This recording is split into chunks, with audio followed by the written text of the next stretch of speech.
But meanwhile, let's talk about the Democrats for a moment, because as the media tries to split the right, the Democrats have some very big problems of their own.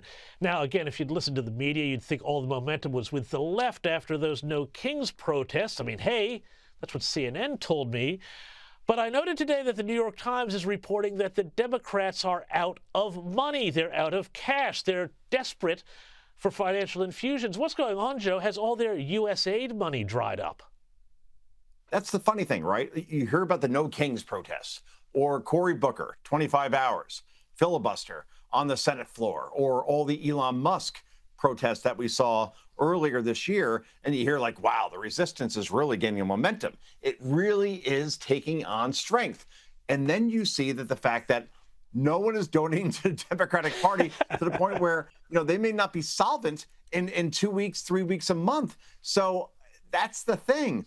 Democrats are not offering any solutions in terms of what they would do if they were in power to make the country better from an economic perspective, from a foreign policy perspective, from a crime perspective, from an immigration perspective. So you can't just resist. And if you have the far left of the party showing up to these protests, well, great, that's nice. But in the end, are they bringing in independents or disgruntled Republicans to say, all right, be part of our movement? The movement is to basically complain, sound and fury about nothing, but at the same time not offer any solutions or proposals that the American people can embrace. So that's why the donations are drying up, and that's why the Democratic Party, because it has no leader. Who's their leader at this point? Is it Kamala Harris?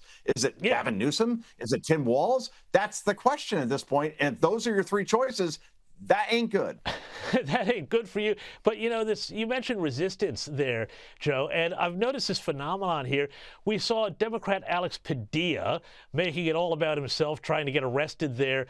He's called President Trump a tyrant this week in the Senate, but this performative arrest movement, it seems to be now a feature of Democrat campaigns, with one of the candidates for New York mayor also getting himself handcuffed for the cameras, protesting ICE or acting like idiots. These guys are basically the slip and fall accident guys of politics now, aren't they?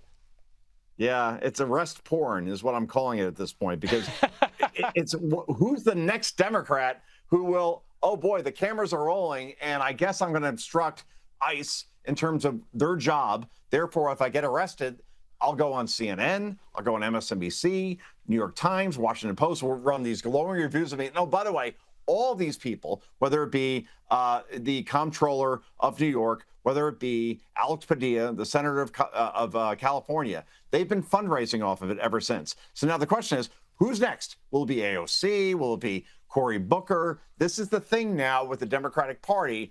Resist, resist. By the way, who are they protecting? Those who came to this country illegally and also are criminals who have raped, murdered, and actually child molested people. If that's your position, you're not going to win any elections anytime soon, but it will get you on MSNBC, but that's not the goal now at this point. Defending child molesters, that's a hell of a platform there, Joe Concha. We're going to have to leave it there. Thank you so much for joining me from New York. Thank you. Appreciate it. Have a good night.